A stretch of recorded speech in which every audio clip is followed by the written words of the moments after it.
When you change the way you look at things, the things you look at change.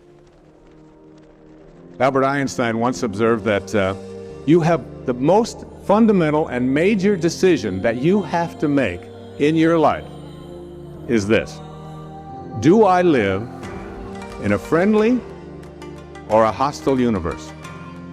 Which is it? Is it a universe that is filled with hostility and anger and people wanting to hate each other and people wanting to kill each other? Is that what you see? Because when you see the world that way, that's exactly what you will create for yourself in your life. This is from great scientific mind. And the interesting thing is that this is not just a clever play on words, that when you change the way you look at things, the things you look at change. It's actually a very scientific thing, and I'm going to show you that in just a moment. I'd like you to imagine the following scene. You're in your house. You've got your car keys in your hand. The lights go out. Power failure. You can't see a thing. You stumble around in your living room and you drop your keys. And you look around for a moment and you realize that you're never going to find them in the dark. But you look outside and you notice that the street lights are on. So in your mind, a light bulb goes off. I'm not going to sit around here in the dark and grope around looking for my keys when there's a light on outside.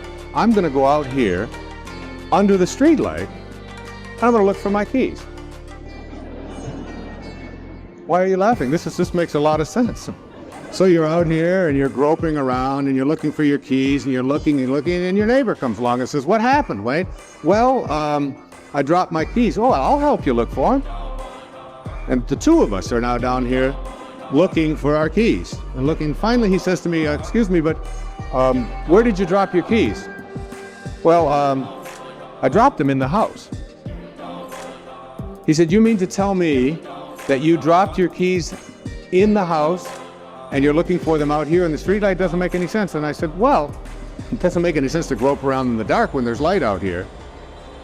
Now you laugh and you think how silly that is, but isn't that exactly what we do when we have a problem, a difficulty, a struggle that is located inside and we're looking for the solution outside, someplace outside of ourselves? It would be like going to the doctor and telling him all of your symptoms.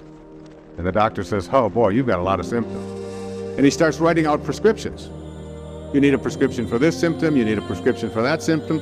And finally, he gets this 4 or 5, and you go to walk out, and you say, "Well, I'd like my prescriptions." He says, No, I'll give this one to your mother-in-law, and I'll give this one to your neighbor, and I'll give this one to your daughter, and I'll give this one to your father.